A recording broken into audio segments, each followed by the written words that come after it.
പുത്തൻവേലിക്കര പഞ്ചായത്തിൽ കുടിവെള്ള വിതരണം മുടങ്ങിയിട്ട് 1.5 മാസം പിന്നിട്ടിട്ടും തുടർ നടപടി ആയില്ല.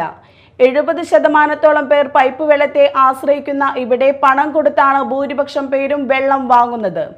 ക്രിസ്തുമസ് പുതുവത്സര ദിനങ്ങൾ ഇത്തവണ പ്രദേശവാസികൾക്ക് രൂക്ഷമായ കുടിവെള്ള ക്ഷാമത്തിൻ്റെതു കൂടിയായിരിക്കും.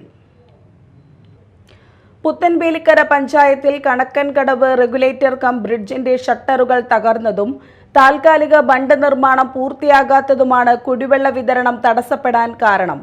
പഞ്ചായത്തിൽ പമ്പിങ്ങും പൈപ്പ് വെള്ള വിതരണവും മുടങ്ങിയിട്ട് 1.5 മാസത്തോളമായി. പുത്തൻവേലിക്കര പഞ്ചായത്തിലും പരിസര പ്രദേശങ്ങളിലും ഉപ്പുവെള്ളം കയറുന്നത് തടയുന്നതിനായി പണിതീർക്കുന്ന എളന്തിക്കരയെയും കോഴിത്തുരുത്തിനെയും ബന്ധിപ്പിച്ചിട്ടുള്ള താൽക്കാലിക മണൽ ബണ്ട് നിർമ്മാണം ഇനിയും പൂർത്തിയായിട്ടില്ല. ബണ്ടുപണി പൂർത്തിയായാലും ചാലക്കുടിയാറിൽ കയറിക്കിടക്കുന്ന ഉപ്പുവെള്ളം പോകുന്നതിനായി ഇനിയും കാത്തിരിക്കേണ്ടി വരും. ക്രിസ്തുമസ് പുതുവത്സര ദിവസങ്ങൾ ഇത്തവണ പ്രദേശവാസികൾക്ക് രൂക്ഷമായ കുടിവെള്ള ക്ഷാമത്തിൻ്റെതു കൂടിയായിരിക്കും.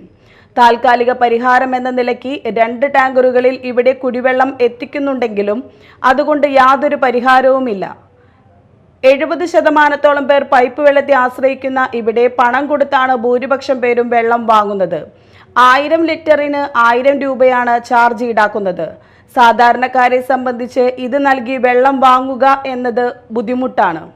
കൂടുതൽ വാഹനങ്ങളിൽ കുടിവെള്ളം എത്തിക്കണമെന്നും കണക്കൻകടവ് റെഗുലേറ്റർ കം ബ്രിഡ്ജിന്റെ ഷട്ടറുകൾ ശാസ്ത്രീയാടിസ്ഥാനത്തിൽ പുനർനിർമ്മിക്കണമെന്നുമാണ് നാട്ടുകാരുടെ ആവശ്യം.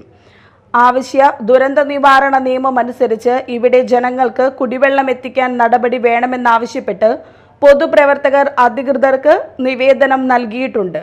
Media time, Puthenvelikkara.